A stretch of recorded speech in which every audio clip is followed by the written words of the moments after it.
அனுபவம் அனுபவிப்போம், அதை பத்தி கொஞ்சம் கிளாரிட்டி வேணும். திரும்ப அனுபவம் அனுபவிப்போம், அதை பத்தி கொஞ்சம் கிளாரிட்டி. அது எப்பவுமே இந்த நான்கிறது ஒரு சைக்கலாஜிக்கல் ஆஸ்பெக்ட் தான், அது பிசிக்கல் ஆஸ்பெக்டே கிடையாது. நான்கிற உணர்வுங்கிறது எப்பவுமே ஒரு சைக்கலாஜிக்கல் ஆஸ்பெக்ட் தான். அதனால அந்த சைக்கலாஜிக்கல் ஆஸ்பெக்ட்ங்கிறது நம்முடைய மன அம்சம் தான், அக அம்சம் தான். நான்கிற அம்சம் எப்பவுமே அகம் தான். ஆனா என்னன்னு சொல்லிட்டோம்னா அந்த அகத்தையுமே நம்ம புறத்தோட ரிலேட் பண்ணிக்கலாம். புறத்தோட ரிலேட் பண்ணி நான் இப்ப நம்ம ரோட்ல நடந்து போறோம், ஏத்தாப்புல ஒரு வெஹிக்கிள் வருது. வெஹிக்கிள் வரும் பொழுது நாம என்ன பண்ணிடுறோம்னு சொன்னா நான்கிறது நம்முடைய பாடியோட இணைச்சு நம்ம புரிஞ்சுக்கிறோம்.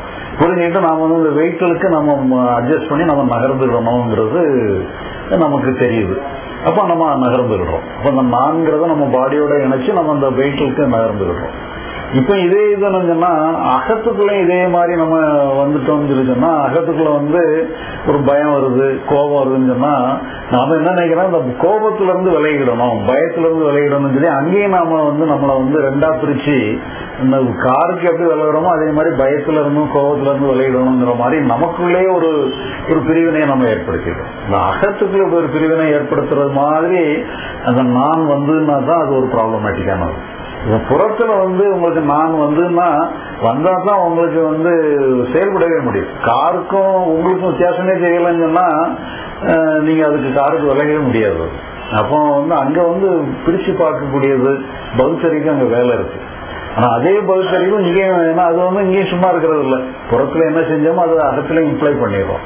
அதை இம்ப்ளை பண்ண உடனே என்ன ஆயிருங்கன்னா இந்த உணர்வுல இருந்து விலகிடணும், இந்த உணர்வு நாம் பிடிச்சு வச்சுக்கிறோம்னு சொல்லி நாம ரொம்ப டீல் பண்ணிடுறோம்.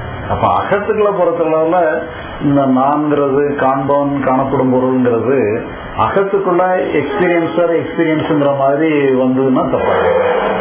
புறத்துல நான் இப்ப பார்க்கக்கூடிய பொருள் வேற, நான் வேற நீ பிரிச்சுட்டா தப்பு இல்லை. காண்பவன் வேற, காணப்படும் பொருள் வேற நீ பிரிச்சுட்டா தப்பு இல்லை.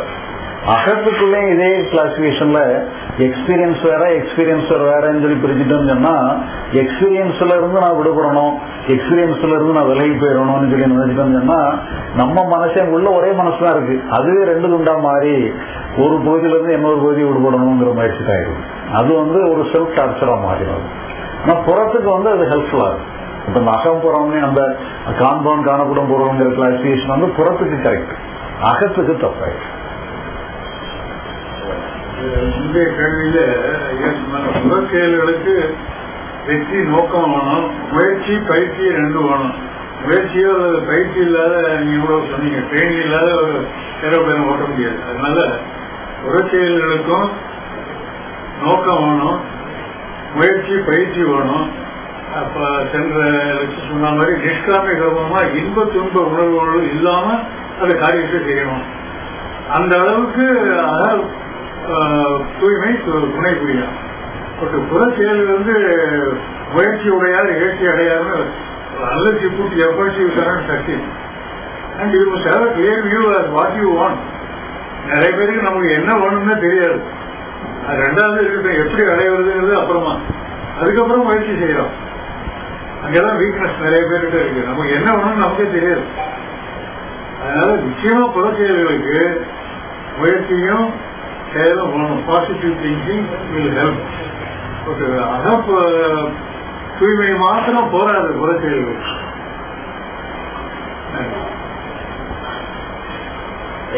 இந்த கிளாரிபிகேஷன் ரொம்ப கிளாரிபிகேஷன்.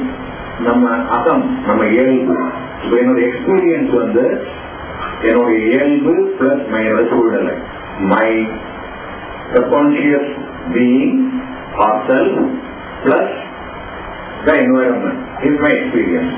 அப்போ நான் ஒரு புக்கில் படிச்சிருக்கேன். இந்த இயல்பு எப்படி ஆகுதுன்னா ஜெனட்டிக்கலா வருது, அப்பா அம்மாட்டில வருது.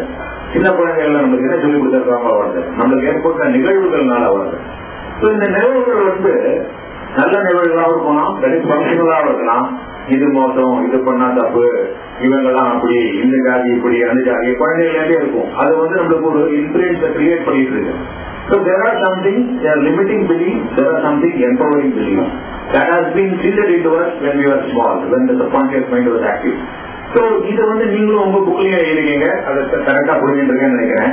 அப்போ அந்த மாதிரி டயத்துல என்னோட ப்ரோக்ராமிங்கே உள்ளுக்குள்ள அப்படி இருக்கும்போது, ப்ரோக்ராமிங் நம்ம சேஞ்ச் பண்ண வேண்டிய அவசியம் இருக்கா இல்லையா, அல்லது என்ன இயல்பா இருந்தாலும் நான் பேசாம இருக்கிறது தான் இருக்கிறான்னு இருக்கா? ஏன்னா பிலீஃப் வந்து லிமிட்டிங் பிலீஃப் வந்து நம்ம எம்பவரிங் பிலீஃபா மாத்திக்கிறது தப்பா?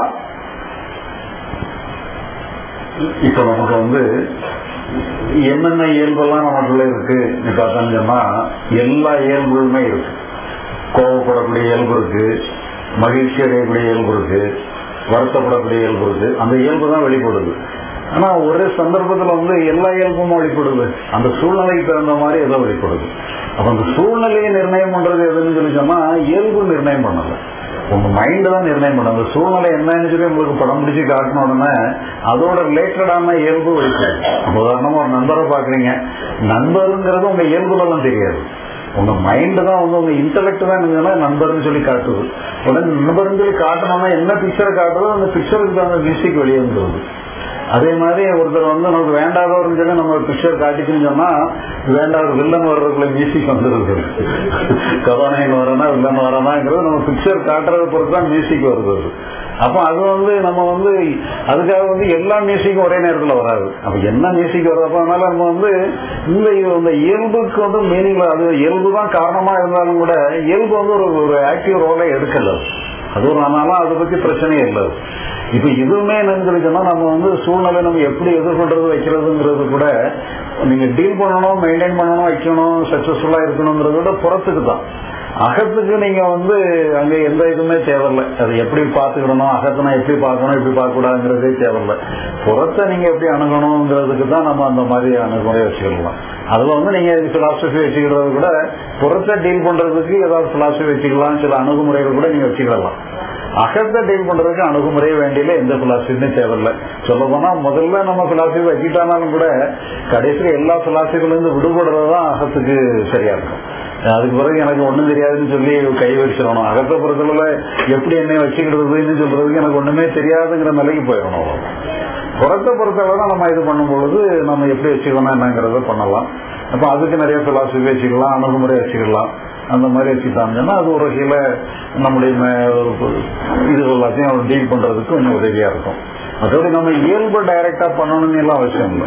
இயல்பை மாடிஃபை பண்றது உள்ளதுன்னா எல்லாமே வந்து இங்க எல்லாமே வால்யூம் கண்ட்ரோல், அந்த குவாலிட்டி கண்ட்ரோல் எல்லாம் மேல இருக்கிற மாதிரி தான் இருக்கு. அதனால இங்க அடியிலெல்லாம் ஒண்ணுமே முக்கியமான ரோல் அது எடுக்கல. அது ஒரு காரணமா இருந்தாலுமே கூட ரொம்ப ஆக்டிவ் ரோல் அது எடுக்கல. அதனால நம்ம வந்து இப்போ உதாரணமா ஒரு கோபம் வரும்போது கூட எல்லா நேரத்திலையும் அதிகமான கோபம் வரல, எல்லா நேரத்திலையும் குறைஞ்ச கோபமும் வரல. ஏதோ ஒரு வகையில் அந்த இதே இங்க மேலே ஏதோ ஒரு சீலிங் லிமிட் இருக்கு. அதுக்குள்ள இருந்துதான் இங்க உள்ள எவ்வளவா இருந்தாலும் ஒரு அளவோட தான் வருது. பயம் வந்தாலும் ஒரு அளவோட வருது, கோபம் வந்தாலும் ஒரு அளவோட வருது. அப்ப அந்த சூழ்நிலை எப்படியோ அந்த சூழ்நிலைக்கு தகுந்த மாதிரி வருது ஒழிய. அதனால நீங்க வந்து இப்ப வந்து கோபப்படக்கூடிய இயல்பு எனக்கு இருக்குன்னு சொல்லி கோபமே வராதபடி, கோபமே ஏற்படாதபடி கண்ட்ரோல் பண்ணி உள்ள நம்ம இயல்பே மாற்றணும்னு எல்லாம் அவசியம் இல்லை. ஏன்னா நீங்க வந்து இங்க மேல வரும்போதே சூழ்நிலைக்கு தகுந்த மாதிரி வருது. எல்லார்கிட்டையுமே வந்து ரொம்ப அதிகமான கோபம் வரல, சிலவங்கிட்ட அதிகமான கோபம் வருது, சிலவங்கிட்ட குறையான கோபம் வருது, சில நேரங்கள்ல அதிகமான பயம் வருது, சில நேரங்களில் குறைஞ்ச பயம் வருது.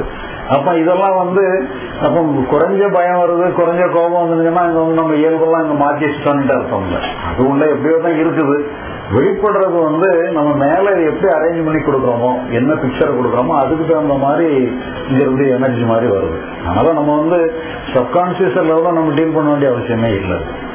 சிலவங்க வந்து இதுல வந்து சப்கான்சியஸ் போது நம்முடைய சில நேரங்கள் இந்த ஹிடன் மெமரிஸ்னால சிலதெல்லாம் பாதிப்பு வருது. அந்த ஹிடன் மெமரிஸ்ல வந்து விடுபடணும்னு சொல்லி சொல்றாங்க. அந்த ஹிடன் மெமரிஸ் எல்லாம் கூட அது சப்கான்சியஸ் மைண்ட் கிடையாது, அதுமே கூட கான்சியஸ் மைண்ட்ல உள்ள ஒரு பார்ட் தான். அதனால அது வந்து சில சைக்கியாட்ரிஸ்ட் டீலிங்ஸ் பண்ணக்கூடியவங்க எல்லாமே அந்த அந்த மாதிரி பழைய மெமரிகள்னால சில தாக்கங்கள் ஏற்படுது. அதனால அந்த மெமரியை டெலீட் பண்ணிடணும்ங்கிற மாதிரிலாம் சில ப்ராசஸ் எல்லாம் பண்றாங்க. அதுவும் கூட கான்சியஸ் மைண்ட்ல வரும். சப்கான்சியஸ் மைண்ட்ல கை வச்சிங்கன்னா தேவையில்லாத ப்ராப்ளம் வரும். அதனால அங்கெல்லாம் நம்ம போக வேண்டிய அளவுல அவசியம் இல்லை, அதுல நம்ம சரி பண்ண வேண்டிய அவசியமே இல்லை. எல்லாமே அந்த சூப்பர்ஃபிஷியலாவே தான் எல்லா ப்ராப்ளமும் இருக்கு. ரெண்டாவது என்னன்னு சொல்லிச்சோம்னா நீங்க சொல்ற மாதிரி இப்போ தானாவே எல்லாமே நடக்குதுங்கும் போது நீங்க உள்ள தெளிவடைஞ்சிட்டீங்கன்னு சொன்னாலே ஒரு ஆட்டோமேட்டிக்காவே எந்த சூழ்நிலை என்ன பண்ணணுங்கிற மாதிரி நம்ம மைண்ட் சப்போர்ட் பண்ணிடும். அதனால அது ஒரு வகையில தானாவே நடக்கும்.